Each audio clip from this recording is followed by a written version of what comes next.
नमस्कार दोस्तों, स्वागत है आपका मेरे चैनल कॉमिक्स लाइफ में। शुरू करते हैं मनोज कॉमिक्स की एक और मज़ेदार कॉमिक्स, मौत की साजिश पार्ट 2। इसे ले जाकर एक झोपड़ी में लिटाओ, हम कबीले के वैद्य को बुलाते हैं। ठीक है सरदार। तीनों जीत सिंह को लेकर वहां से वापस चले गए।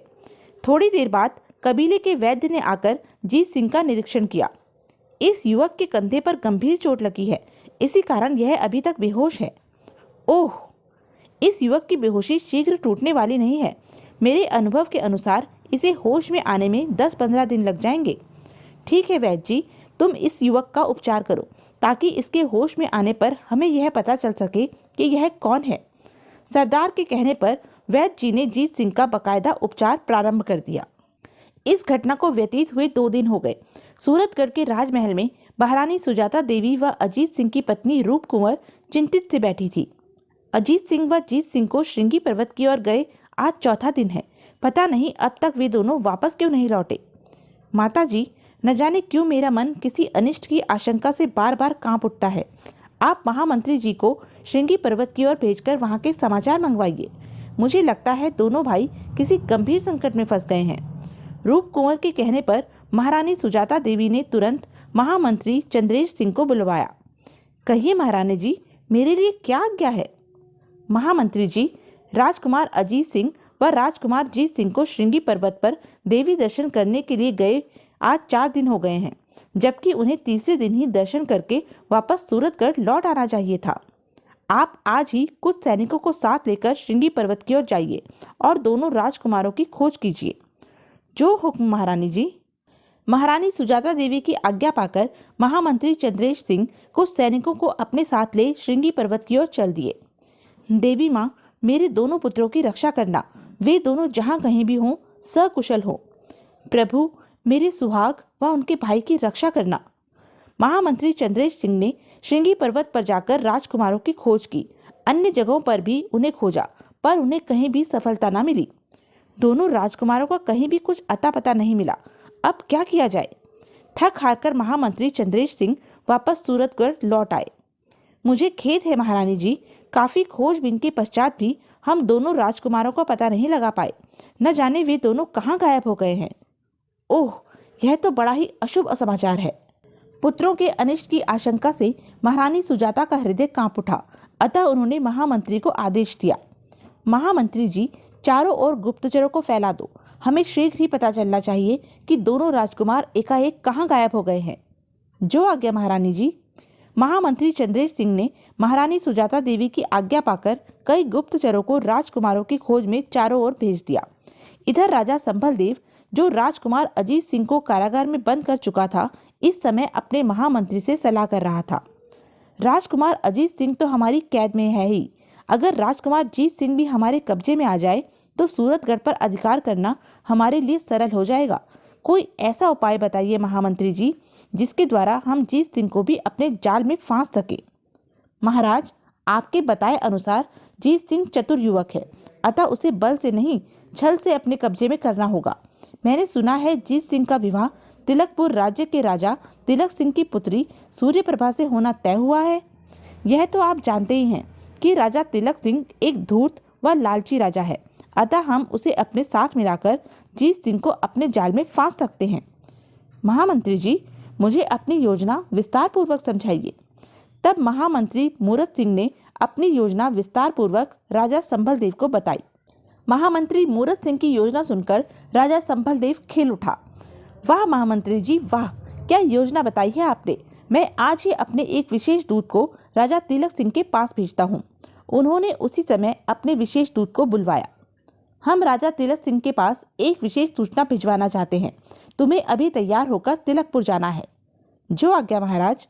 राजा संभल देव ने तुरंत एक पत्र राजा तिलक सिंह के नाम लिखा और उसे दूत को देते हुए कहा, इस पत्र का उत्तर लेकर तुम्हें शीघ्र ही संभल प्रदेश वापस लौटना है। जी महाराज। दूत राजा संभल देव का पत्र लेकर वहां से चला गया तो राजा संभल देव महामंत्री के साथ कारागार के उस कक्ष में पहुंचा जिसमें राजकुमार अजीत सिंह कैद था। राजकुमार अजीत सिंह जांग में लगे भाले के जख्म के कारण दर्द से कराह रहा था। कहो राजकुमार, क्या हालचाल है? होश ठिकाने आए या नहीं? राजकुमार अजीत सिंह ने कराहते हुए क्रोध भरी नजरों से राजा संभलदेव की ओर घूरा, पर कहा कुछ नहीं। रस्सी जल गई पर अभी बल नहीं गए। कोई बात नहीं, तुम्हारा यह दम भी उस दिन धूल में मिल जाएगा जिस दिन तुम्हें खबर मिलेगी कि जीत सिंह अपने होने वाले ससुर तिलक सिंह के हाथों मारा गया। संभलदेव की बात सुन अजीत सिंह चौंका। क्या बक रहे हो? भला राजा तिलक सिंह अपने होने वाले दामाद को क्यों मारेंगे? यह भी हमारी चाल का एक हिस्सा है अजीत। तब राजा संभलदेव ने अजीत सिंह को अपनी षड्यंत्रकारी योजना बताई। संभलदेव की योजना जानकर अजीत सिंह भड़क उठा। संभलदेव, तुम सूरतगढ़ पर अधिकार करने की जो षड्यंत्रकारी योजना बना रहे हो वह कभी सफल नहीं हो सकती। यह सोचना तुम्हारा काम नहीं है अजीत सिंह। लगता है तुम्हारे घाव कुछ ठीक हो चले हैं। मैं अभी सेवक के हाथ तुम्हारे घावों पर छिड़कने के लिए नमक मिर्च मंगवाता हूँ। कुछ ही देर बाद आह हा हा हा, तुम्हारी यही सजा है अजीत सिंह। जब जब तुम्हारा जख्म ठीक होने लगेगा उस पर नमक मिर्च डाला जाएगा। इधर महामंत्री चंद्रेश सिंह के भेजे हुए गुप्तचर दोनों राजकुमारों को ढूंढते हुए झींगा कबीले के सरदार के पास पहुंचे। सरदार, हम 2 राजकुमारों की खोज में यहाँ आए हैं। क्या आपने उन दोनों को कहीं देखा है? तुम उन दोनों राजकुमारों का हुलिया बताओ। तब गुप्तचरों ने सरदार शिंगारा को अजीत सिंह व जीत सिंह के हुलिये के बारे में जानकारी दी। जीत सिंह के हुलिये के बारे में सुनकर सरदार शिंगारा चौंका। राजकुमारों के बताए हुलिये से मिलता जुलता एक घायल युवक हमारे कबीले वालों को मिला था। उसकी बेहोशी अभी तक नहीं टूटी है। वैद्य जी उसका लगातार उपचार कर रहे हैं। सरदार शिंगारा, कृपया हमें उस बेहोश युवक के पास ले चलिए, हम उसे देखना चाहते हैं। सरदार शिंगारा गुप्तचरों को साथ ले उस झोपड़ी में पहुंचा जहां जीत सिंह बेहोश पड़ा था। अरे, ये तो छोटे राजकुमार जीत सिंह हैं। इनकी यह दशा किसने की? बड़े राजकुमार अजीत सिंह कहाँ हैं? ओह, तो यह बेहोश युवक ही सूरतगढ़ का राजकुमार है। सरदार शिंगारा ने गुप्तचरों को बताया। हमारे कबीले के आदमी केवल जीत सिंह को ही उठाकर लाए थे। सरदार, क्या हम राजकुमार जीत सिंह को इस अवस्था में अपने साथ सूरतगढ़ ले जा सकते हैं? हमारे वैद्य जी ने कहा है कि 2-3 दिन पश्चात जीत सिंह को होश आ जाएगा। उसके पश्चात तुम इन्हें अपने साथ ले जा सकते हो। तब गुप्तचरों ने आपस में परामर्श किया। मैं यहाँ राजकुमार जीत सिंह के पास रुक जाता हूँ। इनके होश में आने पर मैं इनके साथ सूरतगढ़ वापस चला जाऊंगा। तुम दोनों इसी समय बड़े राजकुमार अजीत सिंह की खोज में निकल जाओ। इधर राजा संभलदेव का विशेष दूत राजा तिलक सिंह के दरबार में पहुंचा। महाराज को मेरा प्रणाम स्वीकार हो। मैं राजा संभलदेव की एक विशेष सूचना लेकर आपकी सेवा में उपस्थित हुआ हूँ, कहकर दूत ने संभलदेव का पत्र राजा तिलक सिंह को दे दिया। तिलक सिंह ने पत्र पढ़ना शुरू किया। राजा तिलक सिंह को संभलदेव का प्रणाम। समाचार विदित हो कि सूरतगढ़ के राजकुमार अजीत सिंह को हमने कैद कर लिया है। छोटा राजकुमार जीत सिंह आपका दामाद होने वाला है। यदि आप जीत सिंह को छल से अपने यहाँ बुलाकर मौत के घाट उतार दें तो सूरतगढ़ पर हम दोनों का कब्जा हो जाएगा और तब हम दोनों सूरतगढ़ राज्य को आधा आधा करके आपस में बांट लेंगे। आपकी पुत्री सुंदर है, उसके लिए सुयोग्य राजकुमारों की कमी नहीं। जीत सिंह की मृत्यु के बाद आप दूसरी जगह उसका विवाह तय कर सकते हैं। सोच लीजिए, ऐसा मौका बार बार हाथ नहीं आता है। संभलदेव का पत्र पढ़कर लालची तिलक सिंह सोच में पड़ गया। संभलदेव का सुझाव अच्छा है, मुझे उनका यह सुझाव मान लेना चाहिए।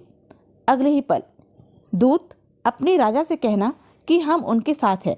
हम आज ही अपना दूत सूरतगढ़ के लिए रवाना कर देंगे। जी महाराज। दूत के जाने के पश्चात तिलक सिंह ने एक पत्र लिखा और उसे अपने एक दूत को देते हुए कहा, यह पत्र तुम्हें सूरतगढ़ की महारानी सुजाता देवी को देना है। जी महाराज। दूत ने वह पत्र लिया और दरबार से चला गया। जल्दी ही वह सूरतगढ़ जा पहुंचा। अजीत सिंह और जीत सिंह के एकाएक गायब हो जाने से सूरतगढ़ के नए राजा का राज तिलक न हो सका था, इसलिए राज कार्य महारानी सुजाता देवी ही देख रही थी। महारानी जी, राजा तिलक सिंह का यह दूत आपके लिए एक विशेष संदेश लाया है। महारानी जी की जय हो। कहो दूत, क्या समाचार लाए हो? महारानी जी, राजा तिलक सिंह ने आपके लिए यह पत्र भिजवाया है। सुजाता देवी ने पत्र खोलकर पढ़ना शुरू किया। तिलकपुर के राजा तिलक सिंह का महारानी सुजाता देवी की सेवा में प्रणाम स्वीकार हो। आगे समाचार यह है कि हमारे यहाँ की रस्म के अनुसार विवाह से पहले आने वाली पंचमी को दूल्हा अकेला ही अपनी होने वाली ससुराल में आता है। आपसे अनुरोध है कि कृपया पंचमी के दिन राजकुमार जीत सिंह को तिलकपुर भेज दें। तिलक सिंह का पत्र पढ़कर महारानी सुजाता देवी सोच में पड़ गई। राजा तिलक सिंह ने जीत सिंह को रस्म का निर्वाह करने के लिए तिलकपुर बुलवाया है और जीत सिंह का कुछ अता पता नहीं है। अब क्या किया जाए? तब मन ही मन कुछ निर्णय करके महारानी सुजाता देवी ने दूत से कहा, दूत, राजा तिलक सिंह जी से कहना कि राजकुमार जीत सिंह इस समय किसी राजकीय कार्य से सूरतगढ़ से बाहर गए हुए हैं। जीत सिंह के सूरतगढ़ वापस आते ही हम पंचमी के दिन उसे तिलकपुर भेज देंगे। जी महारानी जी। महारानी सुजाता देवी को प्रणाम करके दूत वहां से चला गया। तब असमंजस में डूबी महारानी सुजाता देवी महामंत्री चंद्रेश सिंह से बोली, महामंत्री जी, किस्मत हमारे साथ कैसे कैसे खेल खेल रही है। दोनों राजकुमार लापता हो गए हैं। सूरतगढ़ का राज सिंहासन राजा के बिना सूना पड़ा है और अब राजा तिलक सिंह ने अकस्मात अपना दूत भेज दिया है। महारानी जी, धैर्य रखें, सब ठीक हो जाएगा। इस परीक्षा की घड़ी में आपको हिम्मत से काम लेना चाहिए। सहसा कुछ सोचकर सुजाता देवी बोली, महामंत्री जी, गुप्तचरों को दोनों राजकुमारों की खोज में गए हुए कई दिन बीत गए हैं। वे अभी तक वापस नहीं लौटे हैं। अब हमें किस प्रकार राजकुमारों की खोज करनी चाहिए? महारानी जी, मेरा विश्वास है कि गुप्तचर शीघ्र ही राजकुमारों को साथ लेकर सूरतगढ़ वापस लौटेंगे। महामंत्री चंद्रेश सिंह की बात सुनकर महारानी सुजाता देवी ठंडी सांस भरकर रह गई। इधर वैद्य जी के लंबे उपचार के बाद राजकुमार जीत सिंह को होश आ ही गया। आह, मैं कहाँ हूँ? भगवान, तेरा लाख लाख शुक्र है, तूने मेरी लाज रख ली। यह देख एक कबीले वाला भागा भागा सरदार श्रृंगारा के पास पहुंचा। सरदार, सरदार, राजकुमार जीत सिंह को होश आ गया है। क्या सच? ओह, यह तो बड़ी अच्छी खबर है। आओ, हम सब राजकुमार के पास चलते हैं। सरदार श्रृंगारा गुप्तचर को साथ लेकर राजकुमार जीत सिंह की झोपड़ी में पहुंचा। राजकुमार जीत सिंह एक अजनबी व्यक्ति को अपने देश के गुप्तचरों की वेशभूषा में देखकर चौंका। क्या तुम सूरतगढ़ के गुप्तचर हो? जी राजकुमार, महारानी सुजाता देवी ने आपकी और बड़े राजकुमार अजीत सिंह जी की खोज में मुझे भेजा है। यहाँ सरदार श्रृंगारा के कबीले में आपको बेहोश देखकर मैं यहीं पर रुक गया और मेरे अन्य साथी राजकुमार अजीत सिंह की खोज में गए हैं।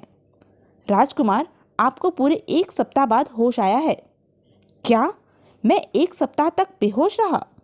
हाँ राजकुमार, हमारे कबीले के वैद्य जी के अनथक प्रयास से ही आपकी जान बच सकी है। हमें खुशी है कि अब आप पूर्ण रूप से स्वस्थ हो गए हैं। सरदार श्रृंगारा, मैं आपका और आपके कबीले के वैद्य जी का ऋणी हूँ, जिनके प्रयास से मुझे दोबारा जीवन दान मिल सका है। यह तो हमारा कर्तव्य था राजकुमार। अपने 1 सप्ताह बाद होश में आने की बात सुनकर जीत सिंह शोकाकुल हो उठा था। राजकुमार, तुम कुछ दुखी से प्रतीत हो रहे हो, इसका क्या कारण है? सरदार, मैं अपने बड़े भाई अजीत सिंह के बारे में सोचकर दुखी हो रहा हूँ कि संभल देव की कैद में वह न जाने किस हाल में होंगे। क्या राजकुमार अजीत सिंह जी संभल देव की कैद में हैं? यह कैसे हुआ? तब जीत सिंह ने अपने साथ घटी पूरी घटना सुनाई। सुनकर सरदार श्रृंगारा ने कहा, राजकुमार, आप दुखी न हो, मैं इस संकट की घड़ी में आपके साथ हूँ। कहो, मेरे लिए क्या आज्ञा है? सरदार, संभल देव के लिए तो मैं अकेला ही काफी हूँ। अगर कभी आपकी सहायता की आवश्यकता पड़ी तो आपको अवश्य कष्ट दूंगा। सरदार, सूरतगढ़ में हमारी माता जी हमारी प्रतीक्षा में व्याकुल हो रही होंगी। अब हमें शीघ्र ही सूरतगढ़ पहुंचना चाहिए। आप ठीक कह रहे हैं राजकुमार, हम अभी आपके घोड़े को यात्रा के लिए तैयार करवा देते हैं। धन्यवाद सरदार। घोड़ा तैयार हो जाने के पश्चात जीत सिंह भी तैयार होकर उस पर सवार हुआ। गुप्तचर भी उसके साथ था। भगवान आपको सकुशल सूरतगढ़ पहुंचाए। सरदार, तुम्हारा प्यार भरा व्यवहार हम जीवन पर्यंत याद रखेंगे। इतना कहकर जीत सिंह ने घोड़ा आगे बढ़ा दिया। उधर सूरतगढ़ के राजमहल की छत पर महारानी सुजाता देवी व राजकुमार अजीत सिंह की पत्नी रूप कुंवर खड़ी थी। वे दोनों प्रतिदिन महल की छत पर चढ़कर यह देखती थी कि गुप्तचर राजकुमारों को लेकर आ रहे हैं या नहीं। चलिए माताजी, नीचे चलिए, संध्या हो गई है। लगता है गुप्तचर आज भी राजकुमारों की खबर लेकर नहीं लौटेंगे।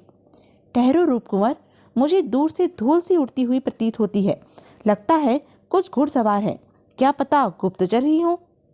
सुजाता देवी की बात सुनकर रूप कुंवर भी सामने की दिशा की ओर देखने लगी। सचमुच दूर सामने से 2 घुड़सवार चले आ रहे थे। आपका कथन सत्य है माताजी, सामने से 2 घुड़सवार आ रहे हैं। भगवान करे ये लोग मेरे बच्चों की खबर लेकर आए। धीरे धीरे दोनों घुड़सवार राजमहल के समीप आ पहुंचे। रूप कुंवर ने दोनों को ध्यान से देखा तो चौंक पड़ी। अरे, ये तो गुप्तचर के साथ स्वयं राजकुमार जीत सिंह है। तब अजीत सिंह कहाँ है? जीत सिंह को अकेला देखकर रूप कुंवर का दिल बुरी तरह धड़क उठा।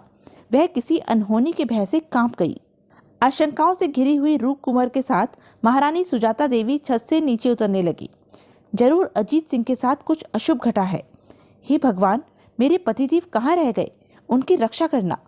जैसे ही दोनों नीचे पहुंची, बेटा जीत सिंह, तुम इतने दिन कहाँ रहे? अजीत सिंह को कहाँ छोड़ आए? माँ, क्या राजा संभल देव सूरतगढ़ पर अपना अधिकार कर सका? राजकुमार अजीत सिंह का क्या हुआ? राजकुमार जीत सिंह तिलकपुर पहुंचा तो वहां उसके साथ क्या हुआ? सूरतगढ़ पर दुख का प्रभाव कब तक रहा? यह सब हम जानेंगे अपने अगले वीडियो करामाती देवता में। तब तक के लिए बने रहें मेरे साथ, और हाँ, मेरे चैनल को लाइक, शेयर और सब्सक्राइब करना ना भूलें। धन्यवाद।